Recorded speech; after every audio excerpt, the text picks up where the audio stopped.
Football and Fort, powered by the Inside the Birds podcast, which you can get on all podcasting platforms. And don't forget their YouTube channel. Just search Inside the Birds for all of their great off-season content. Pretty soon, off-season content will turn into training camp content. And it's all brought to you by Bet365. Whatever the sport, whatever the moment, it's never ordinary at Bet365. We had a fun conversation with Adam last week on the AFC side of things. Today, we're going to flip it over to the NFC side of things on some of the conference favorites over there. I was reading something today about how many legitimate Super Bowl contenders there are. They came up with 12 teams as legitimate Super Bowl contenders. Well, how many of them come from the NFC? Let's take a look now with the updated divisional odds now that everything is getting ready to kick off. Somebody reports this weekend, Adam. Somebody reports this weekend. Yeah, the Ravens. Yeah, I was talking to the Jets last week, and I know they're because they're a team that brings the rookies and injured players first, and then the veterans come in 5 days later. So yeah, it's now understand, and we'll talk more about this when the Eagles report on the 23rd. The first 5 days is acclimation period, so the competition really can't start fully until they get out of the 5 day period. And this is not an NFLPA decision. I'm talking the league. It was really the league studying sports science, and a lot of the soft tissue injuries, Mike, for decades happened within the first week of training camp. So they came out with a 5 day period. So just understand, like, hard information on training camp battles, you won't hear about it more until the next week.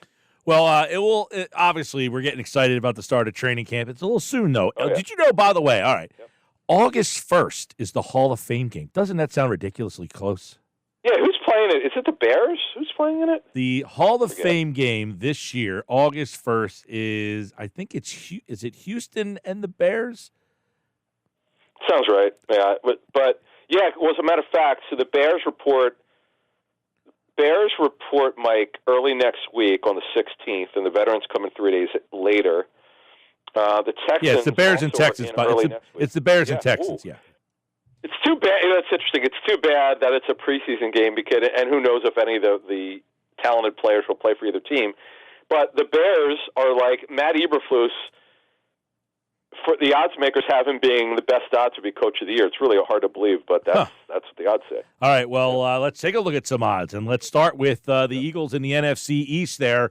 You look at that division. Eagles, right now, kind of a favorite, -120. They're the only team that has the minus in that division. Obviously, they are the favorite. You got the Cowboys at +150.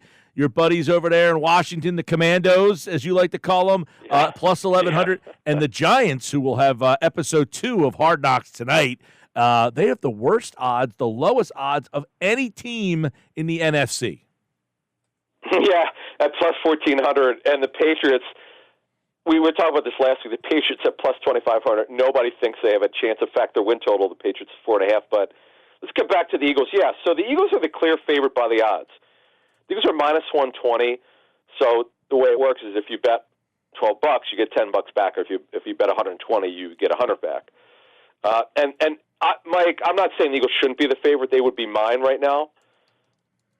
But it's just interesting that it's been 20 years since we've had a repeat winner in this division. It only has 4 teams. It's ridiculous, but it's true. When the Eagles won 4 in a row, 1 through 04. So yeah, the Cowboys won it last year. So naturally, and really the odds will tell you. I mean, we knew this without looking, but it's crazy. So the Cowboys are +150. So it's obvious the odds makers think, and so does the public, because these bets have been hit a little bit. The Eagles were actually +110 to start when we were there, I think, in May, but now they're -120. Again, depends which book you're looking at. Cowboys at +150, and then look at the jump, Mike. Look at the drop here. The Commanders are +1100. Now, I know there's going to be a team, Mike, and it happens just about every year that comes out of nowhere. Like, I think the Rams in Sean McVay's first year made the playoffs. Someone's going to shock the world here. I'm not saying it's going to be the Commanders. They're +1100. Someone is going to make the playoffs that we don't expect, and then the Giants, as you said, Mike, are +1400. Yeah, I keep wondering, as we talked about last week when we did the AFC side, there's somebody that goes from worst to first. Now, they didn't finish worst last year, but are they a team like the Houston Texans with the second overall pick, that quarter. If Jaden Daniels is what Stroud was, is the rest of that roster good enough to surprise people? That, to me, would be the question for them. Yeah, so on our first of 4 series with Greg Cosell from NFL Films, we did a breakdown of the division, which dropped last week with Washington. And Greg is super high in Jaden Daniels, on your point. Like, he thinks Jaden Daniels is fantastic. And what I had heard is his processing is so good, he just sees it really, really well, like C.J. Stroud, by the way. And by the way, you could throw out these, that's whatever it's called, the CT2, whatever that test, the intelligence test, or be able to, whatever teams use to determine how it's one of the intelligence tests, Mike. Stroud was not good, but thank goodness the Texans didn't care about that, because not only was he Offensive Rookie of the Year, he was special. One of the best rookie quarterbacks I've ever seen. Now, could Daniels do that? We'll see. They're going to have Cliff Kingsbury in there. They're going to have a spread offense, which will help him. But that's a team, Mike. Again, I'm not saying they're going to be a wild card, but that's a team to keep an eye on. And I'm a little surprised that their odds aren't even worse, because the Panthers, will get to them. They're only plus 1,200, which surprised me. You would think it would be way worse. Yeah, you're right about that. So the fact that the Giants are as bad as they are, plus 1,400, a little bit of a surprise there. So Eagles are the favorites, then Dallas, the Commanders, and the Giants. That's the order in the NFC East. Let's go to the North, where there's a lot of interesting teams here. A lot of people think the Lions are a Super Bowl team. A lot of people think the Packers could be a Super Bowl team. You just talked about the Bears. People like that team as a sleeper. The Vikings have been very good the last couple of years. They're plus 900 in the North. This one is interesting. So naturally, the Lions would be the pick, or the favorite, the betting favorite at plus 130. In fact, if you like the Lions, get them on them now, because they could, by the time the season starts, they could be minus 120, minus 130. Packers are plus 200. Now, why is it so tight between the two? Because if you really study the Packers, the problem has not been their offense. Jordan Love was phenomenal last season. 36 combined touchdowns, 32 passing, 4 rushing. Their defense was really underachieved. I know that their defense definitely shocked the world in the playoffs. They smoked Dallas. But they fired the defensive coordinator, Joe Barry. They brought in the Boston College head coach, Jeff Hafley, and they're going to change their defense. As I understand, they're going to go to more of a 43 front, 43 looks. They have the talent to do it. This team is going to take a jump. I would agree with those odds at plus 200. The Packers will be better than you think. And the one that stuns me, though, man, the respect the Bears are getting, a rookie quarterback, Caleb Williams, who's super gifted, first pick overall. He's got a lot of work to do. But now they've added Keenan Allen at receiver. DJ Moore's with them a second year. They have Roma Dunze, their first-round receiver. So they're loaded there. They're going to be good at running back. DeAndre Swift is there, coming off a great season with the Eagles. Defensively, the problem is their pass rush. That's why they're not going to win the division. Now, could they go from what they were last year to potentially being a wild card team? That's one to keep an eye on. Yeah, I think that division is going to be a lot of fun. I think if you look at, and by the way, as you just said it, you got plus money on the Lions. If you really like them, get some good value there. The Packers at plus 200, and the Bears, of course, they added a lot of interesting pieces to that. You already had more. They now got Keenan Allen. They got Swift now. It's an interesting offense for, a lot of times a guy like Caleb Williams comes into a team that doesn't have a lot of talent. Well, this Bears offense actually has pretty good talent for him. So at plus 350, they're kind of interesting there. All right, let's go to the South, which I don't know. They think the Falcons are a clear-cut favorite. I think people might argue that, but minus 120, that's a clear-cut favorite over the Buccaneers at plus 300, the Saints at plus 350, and then the Panthers a long shot at plus 1,200. Yeah, that surprised me, Mike. I got to be honest with you. When the Falcons stunned me at minus 120, the fact that they're minus money, and I'll say this, the odds makers after the draft, was actually before the draft that the Falcons were the clear favorite, but it's been widened between them and the Bucs. I'll probably wind up picking the Bucs over them. Kirk Cousins coming off the Achilles at 36 years old. We got to see if he can do it, Mike. But they're loaded on offense, Mike. They're completely changing their offense. Arthur Smith is out as the head coach and the play caller. They're going to go with the West Coast scheme. The West Coast offense, Mike, is the scheme that wins in the National Football League with the Sean McVay disciples, Kyle Shanahan disciples. All of them are doing well, Mike, as play callers. So Zach Robinson, a former draftee quarterback of the Bengals, you might remember him from Texas Tech. This guy's pretty gifted. as a play caller. I think he could be good. He's pretty smart.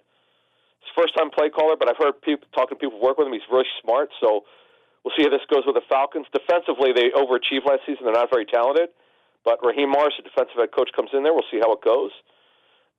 And then when you look at the Bucs, Mike Evans is back. Baker Mayfield is back. The problem is I like this scheme that Dave Canales is coming in with. Excuse me, Liam Cohen.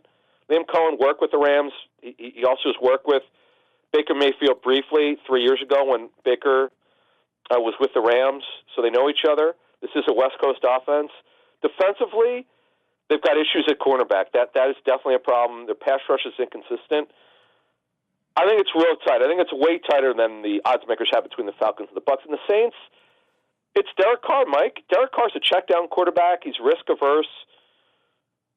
They've underachieved under Josh Allen. Let's call it like it is. They should be better than they are. They just have not gotten there yet. I get it, why they're plus 350 right behind the Bucs. And the Panthers, I thought they'd be lower than plus 1,200. They've added a lot of talent on offense. Defensively, they're well coached. That might be a 6 or 7 win team. Mike, we're not surprised if they won that many games. Yeah, the quarterback, Bryce Young, obviously number 1 pick last year, going to need to take a big step forward there to justify being the number 1 overall pick. We go to the West, which dominated by the Niners, minus 200.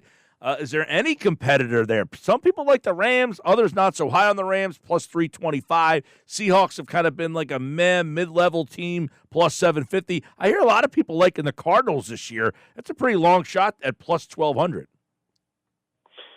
Yeah, let's look at the Niners first at minus 200. They're the best team in the National Football League.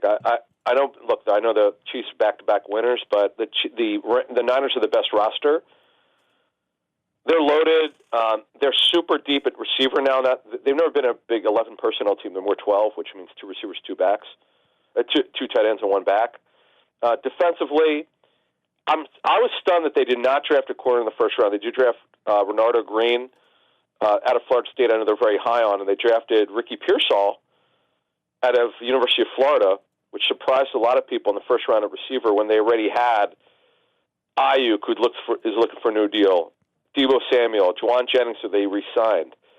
And they also drafted receiver Jacob Cowling in the 4th round. So that surprised a lot of people. But the majority of their starters on both sides of the football, Mike, are coming back. So I found that to be a kind of why I have them as the best team. The Rams, man, Aaron Donald retiring, that's a big deal. I know Kobe Turner, who played opposite him, is a good football player, but that hurts. Jared Versus comes in there as a first-round pick.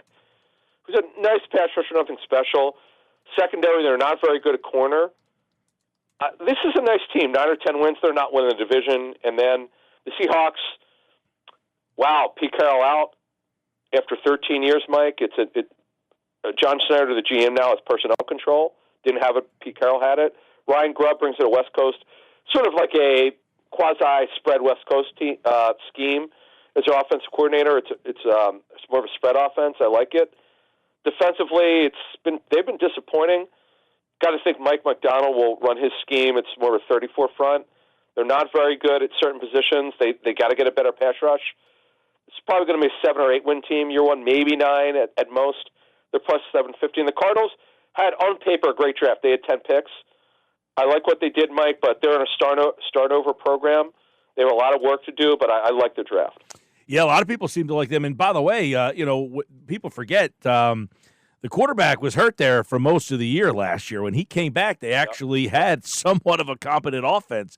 And a couple of years ago, people forget, I think just because Kyler Murray is one of those guys that maybe I don't trust. He was like the leading candidate for MVP about 2 years ago. So now we'll see what he could do with that offense. I don't know if that's a playoff team quite yet, but definitely more interesting. And he's got Marvin Harrison down there. Should be interesting to see how that all plays out. So there you go. We'll take a look at the NFC. Minus 120, the Niners are the favorite. Minus 200, by the way, the Niners. 120 for the Falcons. Plus 130, the Lions. And the Eagles are minus 120. They are your 4 favorites to win the division. The training camp will start here shortly, and we'll have more on Football at 4 with Adam Caplan and the guys from the Inside the Birds podcast. Thanks, Adam. Thank you. All right, Adam Caplan, everybody here, breaking it all down. Football at 4 on the Sports Bash Live on 97.3 ESPN.